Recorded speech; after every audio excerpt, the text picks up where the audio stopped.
Okay, well, I'm trying to increase the quality of my clips, but, um, I'm basically going to change formats to record things before, like just constantly be recording things or hit a button to record the last 30 seconds of something, but I feel like this is substantial to include. So I just did uh, 50 corrupt gauntlets, nice milestone, and I finally completed the perfect corrupted Hunliff, which is no avoidable damage.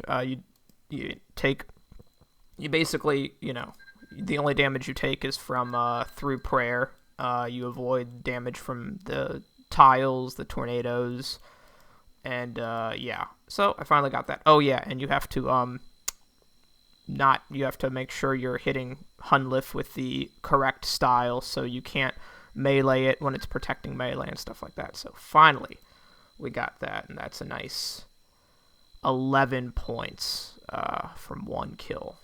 So proud of that.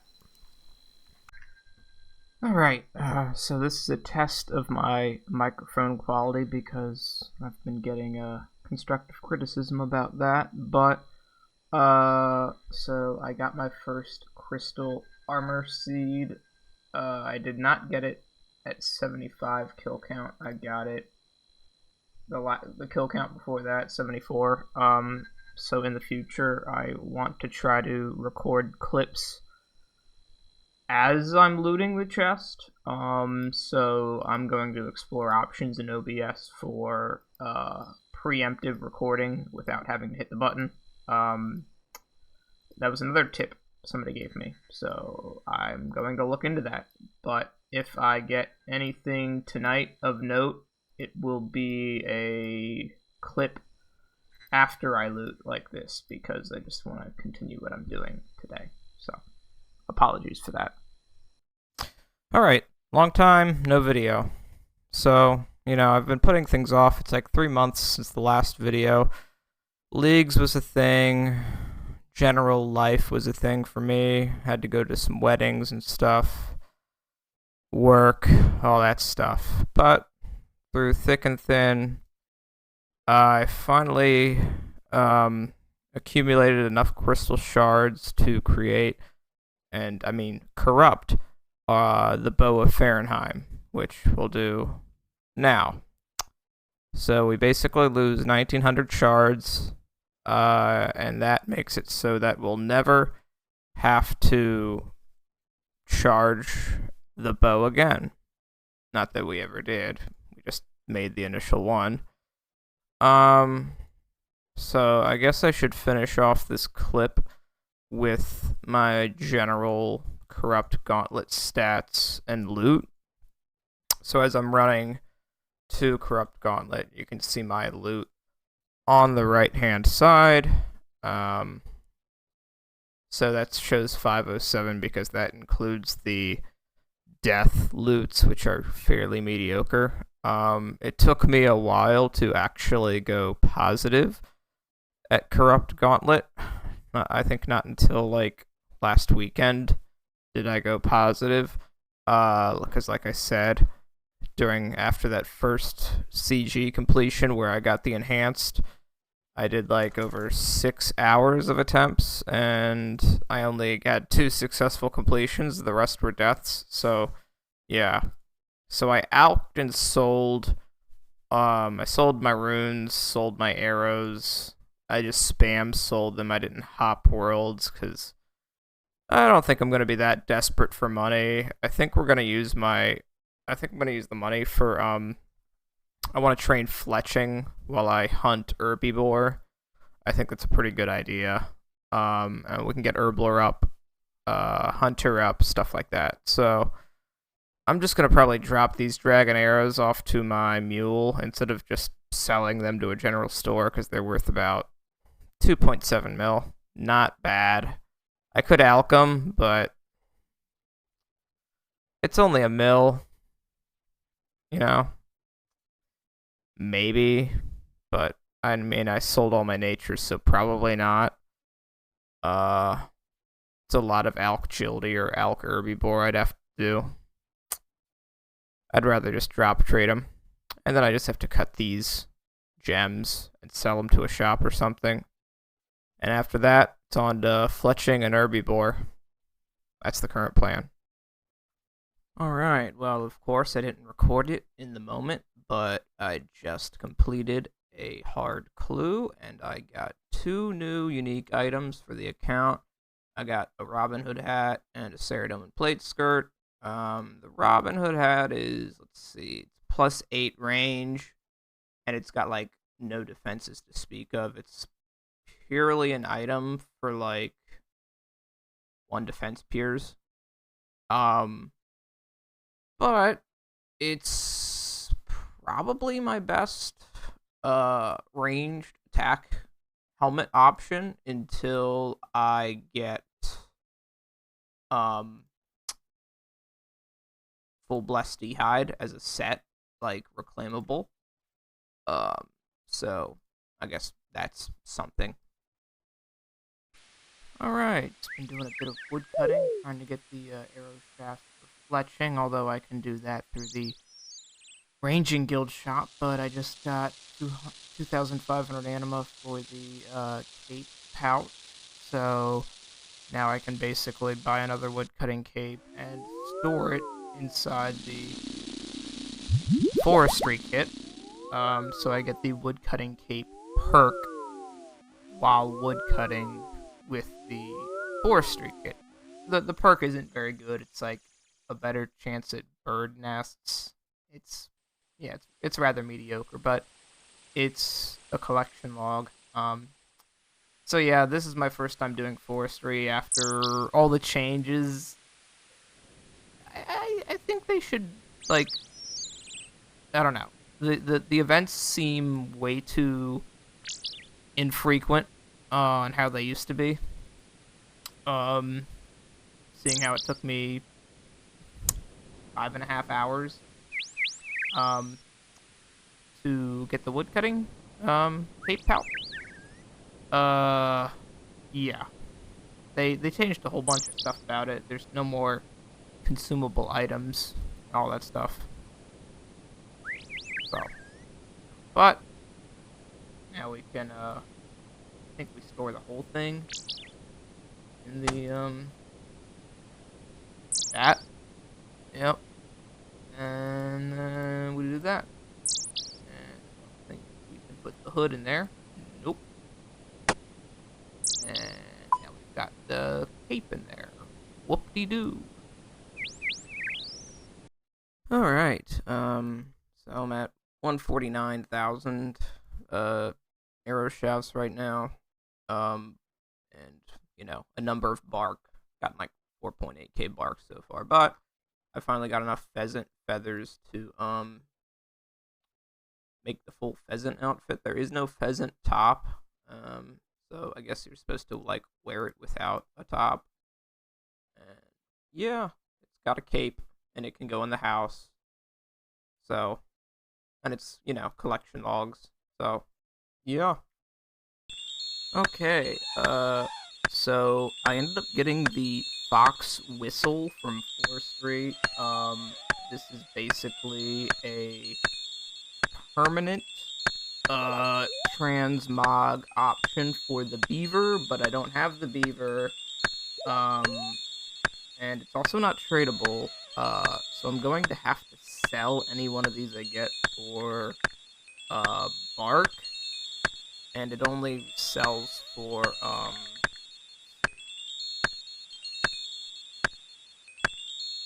sells for 250 bark, so that's kind of bad. That's like 1 or 2 events. And that is Twilight's Promise complete. I did have a previous take of this where I had the quest complete screen open and everything, but I didn't have the video feed going. It was just audio. So here we are, northwestern Valamore at Rallis's Rise, and it's not quite connected yet to Great Korend, the rest of Zaya. I believe will eventually get connected through a part 2 or part 3, or even through sailing, which I suspect will probably be started at the Fortis Cotton. You've got these small little rowboats here. Seems like a fair place to start your sailing journey with a rowboat. Over here you've got the Fortis Coliseum, a Roman-inspired place. The rest of the Valamor is probably Mayan or Incan inspired, but the Coliseum boasts the newest best-in-slot ranged cape. I think it's pronounced the Dinaza's Quiver. So yeah, it's got a new range strength bonus. It also has a special effect that increases the accuracy and damage of ammunition. So you can store arrows and bolts in it, and I think javelins too, if you're so willing. And it is shorter. It's shorter than Inferno. It's about as difficult from what I've seen, and yeah, it's shorter. It's like 13 waves, I think, but there's handicaps and modifiers to how you interact with things at the Coliseum. So it's kind of like Dominion Tower in RuneScape 3, although it's not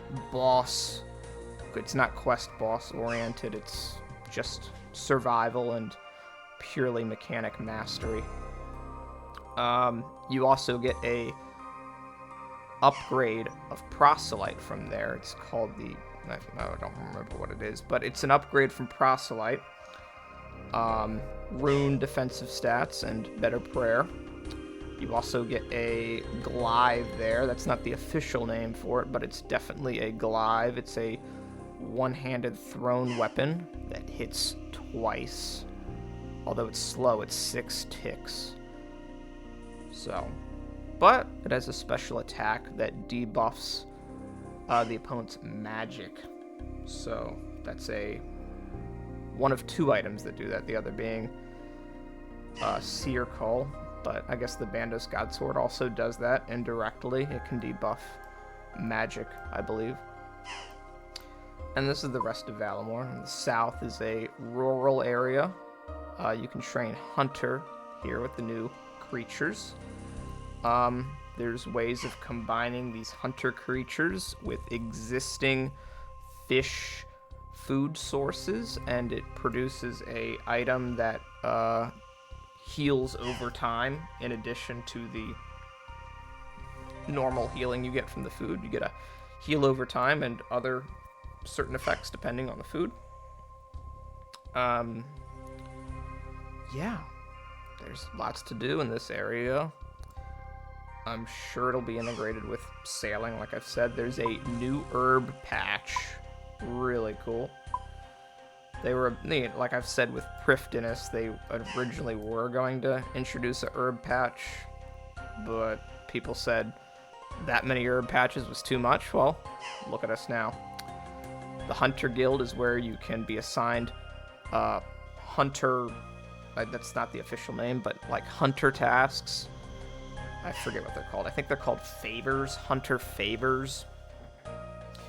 And you basically have to hunt a certain hunter creature for like a rare drop, and then you bring it back, and then you get another one. Oh yeah, I forgot to mention the Coliseum does have a reward system called Glory. It's based upon your performance. You get more glory depending on what modifiers you take at the Coliseum and how long you survive. Your glory can't go down, and whatever your highest glory is, that's what it is. So it's kind of similar to Zaya Favor. It's like this version of Zaya Favor, except it's PVM oriented compared to skilling. And it unlocks all sorts of stuff. Like you can unlock a bank chest at the Coliseum, even though there's a bank right nearby before you get that glory, I guess. And, you know, there's part of the glory that makes the herb patch disease free, so I might go for that eventually. but I can't remember all of them. There's a new prayer training method. That you turn bones into a stackable sort of bone. You combine it with a special wine, and it makes prayer AFK, I think, so long as you have the wine and the bone shards. There's new thieving method. It's basically semi-AFK thieving. You pickpocket a distracted citizen, and you'll continuously pickpocket them until they stop getting distracted by a street urchin. And you take these keys, and you can get further rewards. Yeah, kind of cool. But yeah, I need to continue doing quests. I don't know if I'll check out the Coliseum anytime soon, because it's a dangerous death, which I think that means my items will get held by a NPC here, or a chest, and I have to pay to get them back. So that's a thing. But, yeah, I guess it can't be safe like the Inferno, but whatever. But I'm just happy that one defense peers can finally get a range best in slot with a range strength bonus. Even though I don't have a pure, I'm appreciative of updates that include them. I wonder if you're actually allowed to even bring in purple sweets to the Coliseum. Because you're not allowed to bring purple sweets into the Inferno. But maybe. Who knows? And that is the riveting tale of a lily pad labor dispute completed. So I guess this quest was actually necessary for access to the 4th hardwood patch. Very simple quest. There was combat involved, but the enemy only had 1 hit point. And yeah, this is the oasis with teak trees and capybaras. These were voted by the community on X. I personally voted for the capybaras myself. Oh, I guess I'll get the colossal worm remains in view. But yeah, this was a standalone quest in Valimor, not part of the series, but it was truly riveting gameplay. And that's another standalone Valimor quest completed, At First Light. Not a whole lot of XP, but it's whatever. Gives us access to Master Tier Hunter's Rumors, which, as previously said in one of my clips, it's a skilling version of Slayer, per se. But I'll probably put off doing it.